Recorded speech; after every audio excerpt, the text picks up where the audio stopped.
In November of 2018, local detectives in Rhode Island launched a deck of playing cards to generate interest and investigative leads in some of the state's oldest unsolved murders and disappearances. Many states have utilized a similar technique throughout the years, distributing decks of cards to prison populations and the public in Florida, Connecticut, Indiana, Washington, and many more states. Some of these victims are united through similar circumstances, although many seem to be random, lending to the complexities of solving their individual cases. One common and unfortunate thread is the victimization of women who at the time of their death were engaged in sex work to support their addiction. Similarly, what sadly connects these women is in most cases a lack of police interest due to their, quote, high-risk lifestyle. I hope to utilize this video to tell some of their stories, which have been mostly lost to time. And even if nothing comes of it, I feel that they deserve remembrance just like all other victims of violent crime.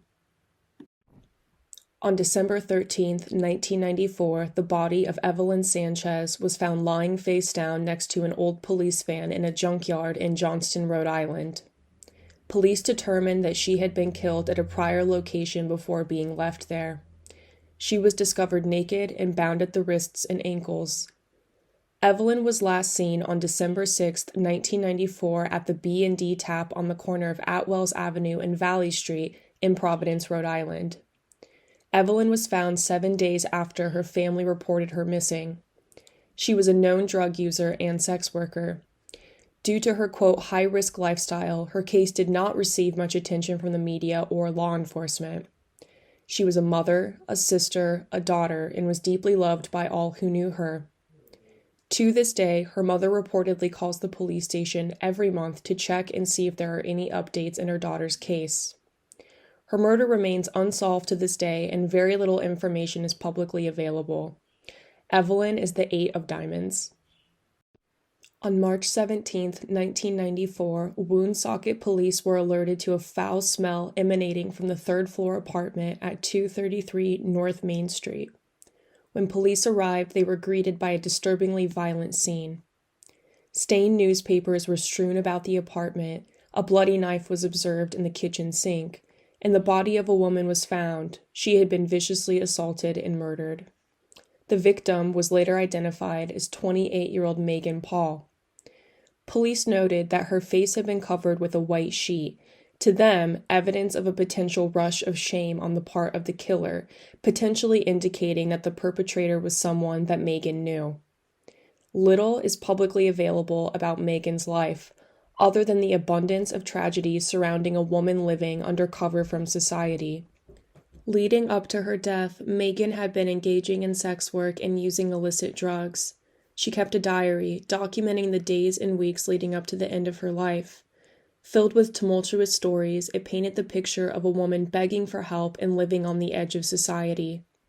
Perhaps the most heartbreaking fact, Megan was a mother, a daughter, and an important person to an extended family structure who now has to endure the constant pain of the unknown while their loved one's murderer roams free indefinitely. A shred of hope does remain. According to the police, the crime scene was covered with DNA evidence that is waiting to be retested, including the bloody murder weapon that was left in the sink. We can only hope with all of the advancements in DNA technology and interest or funding from the public that the perpetrator of her brutal death will be held accountable. Megan Paul is the 8 of hearts. On June 20th, 1987, Rhonda Lee Travers' body was found at about 12:40 p.m. in a wooded area next to the Leviton manufacturing dump in Warwick by someone walking through the area. Despite an extensive search by law enforcement, no weapons were found at the scene. Newspaper articles at the time stated that Travers had been dragged by her feet from a car to the spot where she was found. There did not appear to be a struggle at the scene, suggesting that her body had been dumped there after her murder. Very little is known about Rhonda's life, and it is not available on the internet. However, we do know that the 26-year-old had been involved in sex work. Some of her belongings were eventually found at a location in another part of town. Travers was from Providence and lived on Bridgham Street at the time of her death. Very little information is available, and there are no current investigative updates. Rhonda is the 10 of spades. In December of 2009, an ACI inmate cleanup crew stumbled upon the skeletal remains of a woman near Exit 7 in the woods alongside I-95. She was later identified as Carrie Peltier, a 40-year-old woman from the local area who had been reported missing by loved ones 3 years prior in 2006. Carrie was described by her older brother as being, quote, very outgoing, giddy, with a heart of gold. She would do anything to help anyone. Over the years, Carrie grew apart from her family, and they began to suspect that perhaps drug use was at play with their separation. At some point, she moved to Providence, and her brother never heard from her again, as she seemingly vanished into thin air. Posters were hung all over the city, and police did their part to follow up leads throughout the next 3 years, aiding in trying to find the missing woman. Carrie's remains were ultimately found 20 miles away from where she was last seen. The manner of death has strategically not been revealed to the public aside from the fact that she was murdered.